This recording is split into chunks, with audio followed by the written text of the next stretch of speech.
রান্না শুরু করে দিয়েছি। এ দেখো এখানে জিরে শুকনো লঙ্কা ফোড়ন দিয়ে দিয়েছি। তো রান্না করব হচ্ছে লাউ শাক। এই দেখো লাউ শাক রান্না করবো কাঁঠাল বিচি দিয়ে। কাঁঠাল বিচি এখানে কেটে ধুয়ে রেডি করে রেখেছি। আর দেখো এখানে আলু কুমড়ো কেটে ধুয়ে রেখে দিয়েছি।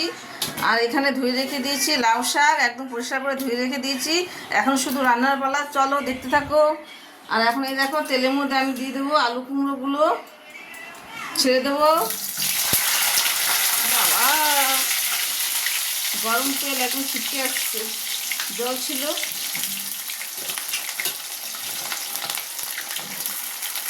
তো এখন আলু কুমড়োটা আমি ভেজে নেব, তারপরে লাউ শাকগুলো এর মধ্যে দিয়ে দেবো। দেখতে থাকো।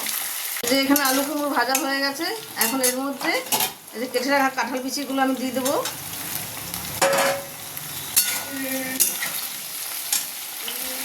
তারপর দিয়ে দেবো নুন,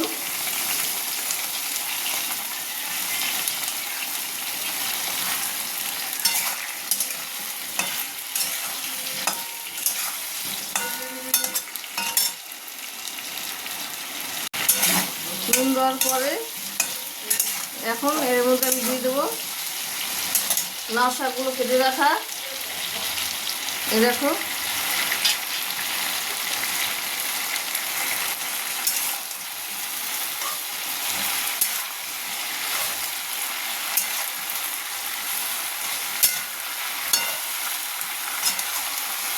এটা সেদ্ধ হতে থাক। নুন দিয়েছি, এখন এগুলোকে সেদ্ধ হতে হবে একটু, নাড়ানো যাবে না, কড়াই ভর্তি হয়ে যাবে, অনেকগুলো শাক তো। এখন কিছুক্ষণ এটা ঢেকে রাখবো, সেদ্ধ হয়ে গেলে উল্টে দেবো। আর ওইখানে দেখো তেল গরম হচ্ছে। তো একটা কথা বলতে ভুলেই গেছি, আর এই দেখো এখানে ডাল বেটে রেখেছি, ডালের বড়া ভাজবো, সেই জন্য তেল গরম করতে দিয়েছি। সেই ডালের বড়াটা আমি এই লাউ শাকের মধ্যে দিয়ে দেবো। তো দেখতে থাকো। দেখি আমার লাউ শাকটা কত দূর সেদ্ধ হলো। এই যে এই পর্যায়ে আছে। তো হলুদটা আমি ভাজার সময় দিইনি, মানে দিতে ভুলে গেছিলাম, তাই উপরে দিয়ে দিয়েছি। আমি হলুদ সবসময় আলু বা কুমড়ো যে কোনো সবজি ভাজার সময় হলুদটা দিই, তো ভুলে গেছিলাম বলে উপরে দিয়ে দিয়েছি। আর এখানে দেখো আমার ডালের বড়া ভাজা হচ্ছে। ডালের বড়াটা এখন দেব না, দেব হচ্ছে যখন লাউ শাকটা আমার হয়ে আসবে, মিডিয়াম হয়ে আসবে, তখন লাউ শাকটা দেব। কারণ নয়তো ডালের বড়া মানে বড়াগুলো গলে যাবে সেদ্ধ হয়ে একদম। আর এখন এর মধ্যে আমি দিয়ে দেবো থেতো করা কাঁচা লঙ্কা।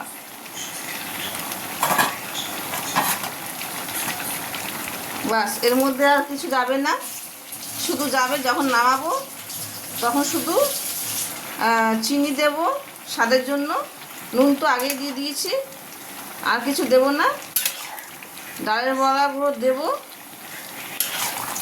বাস হয়ে যাবে আমার লাউ শাকের তরকারি।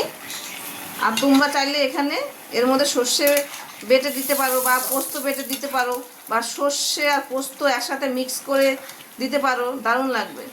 আমি আজকে দিলাম না, নয়তো আমিও সর্ষে বাটা বা পোস্ত বাটা দিয়ে খাই লাউ শাকের তরকারি, দারুণ লাগে। তো আমার লাউ শাকটা কিন্তু এখনও সেদ্ধ হয়নি, আরও কিছুক্ষণ টাইম সেদ্ধ হবে। এখন আমি এটাকে ঢেকে দেব। আর এখানে দেখো আমার ডালের বড়াটা এক সাইড হয়ে গেছে, আরেক সাইড উল্টে দেবো।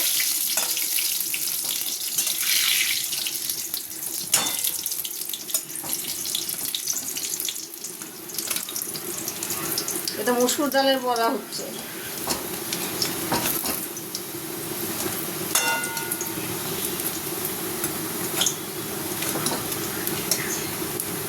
দারুণ লাগে খেতে কিন্তু।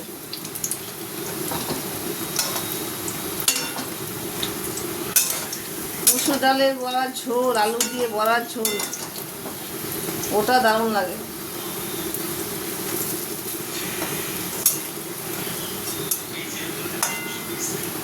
তো চলো দেখতে থাকো।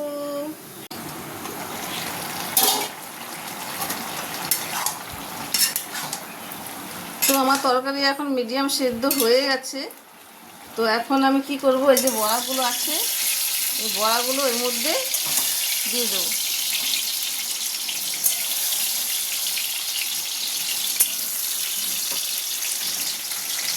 সবগুলো দেবো না, বাকিটা রেখে দেবো, অন্যদিন খাওয়া যাবে। তুলে রাখছি বাটির মধ্যে, নিচে পড়ে গেল।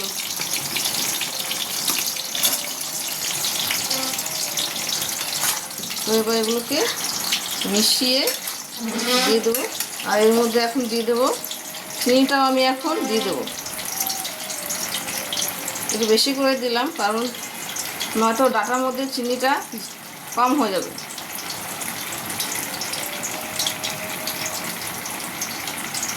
লাউ শাক রান্না করার পর একটু টক টক লাগে, তাই একটু চিনি বেশি করে দিলে চিনিটা লাউ শাকের মধ্যে যায়,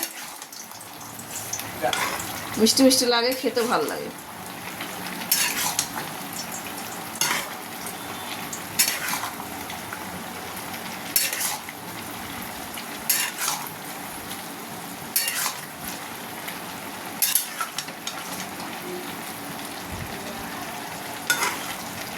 কাঁঠাল বিচি দিয়ে ডালের বড়া দিয়ে লাউ শাকের তরকারি তোমরা বাড়িতে বানাবে আর গরম গরম খাবে, খেয়ে বলবে কেমন হয়েছে। আর তোমরা কারা খাও এইভাবে রান্না করে সেটা জানিও ভিডিওর কমেন্ট বক্সে সে জানিয়ে দিও যে তোমরা কারা কারা লাউ শাক খেতে পছন্দ করো এইভাবে রান্না করে। এক হাতে মোবাইল ধরে আছি, এক হাতে রান্না।